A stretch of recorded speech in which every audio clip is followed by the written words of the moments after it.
Antes de nada, quisiera hacer un hincapié en que he visto motores con menos cilindrada que la capacidad de soltar palabras de este señor de aquí. Me ha costado la vida poder traducir todo lo que comenta, y ya te digo yo que no es poco. Y ahora vamos a resumir lo más importante de este directo, empezando por ese botoncito de reiniciar mazmorra. En mi último vídeo indiqué los motivos que dieron para retirar este botón y no sonaban nada bonitos, pues resulta que Blizzard se ha cagado encima.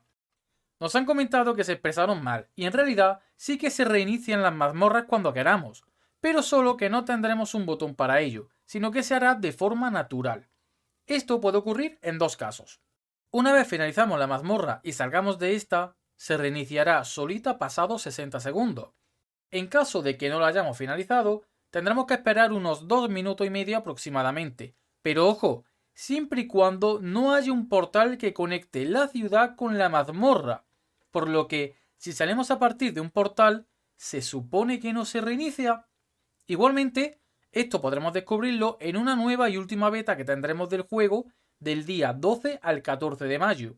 Esta se llama Server Slam y su objetivo es poner a prueba lo aprendido tras las dos últimas betas y sobre todo probar el servidor ante una entrada masiva de los jugadores en la salida del juego. Para fomentar que vuelvas a entrar, podrás desbloquear todas las recompensas de las dos últimas betas si no lo obtuviste, además de un trofeo para colgar en tu montura. Ojo, un trofeo, no la montura. Para ello tendrás que acabar con el boss de mundo que tendrás disponible desde las 6 horas española del día 12. Este reaparece cada 3 horas hasta el día 14 a las 6 de la tarde. Por cierto, en este nuevo servidor no mantendréis vuestros personajes de beta anteriores, así que tendré que empezar desde cero. Pero, para quitarte este mal sabor de boca, tenemos grandes noticias para los druidas. Y es que parece que en un juego más tardío hay ítems que te permiten mantener permanentemente tu cambio de forma. Así es, según han comentado, parece que hay un ítem que te permite mantener tu cambio de forma, o al menos la de forma de lobo, que es la que han comentado en el directo. Así que, felicidades a todos los druidas. Y ya que hablamos de cosas estéticas, también podremos disfrutar de la nueva fuente de texto. Esta es más similar al estilo Diablo sin perder su legibilidad. Al igual que pasa con el botón de suscribirte a mi canal.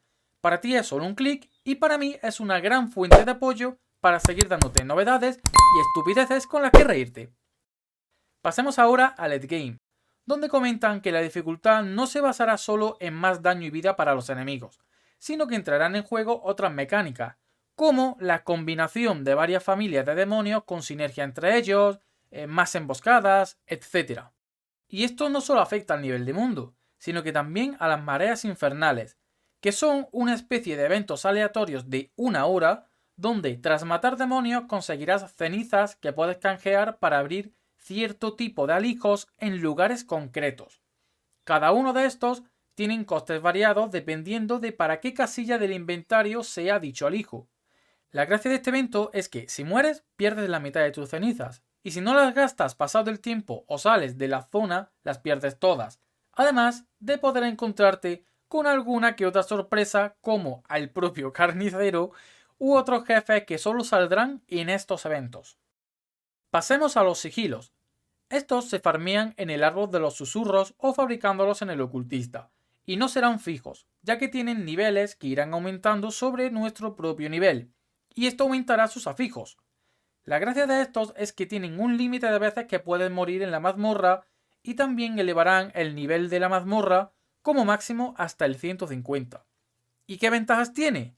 Pues aparte de mayor probabilidad de loteo, será donde podremos subir de nivel los glifos que engarzaremos en nuestro panel de leyenda, lo que aumentará considerablemente nuestras estadísticas.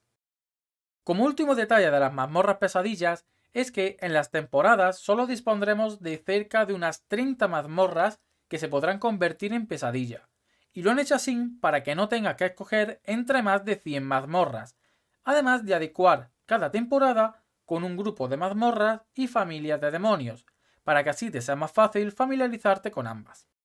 Esto ha sido solo la parte más relevante e importante de todo el directo, en el cual han comentado más cosas como nuevas habilidades y pasivas en futuras expansiones, que seguirán analizando el mapa superpuesto, aunque a día de hoy no lo van a integrar, los cambios de las clases, etc.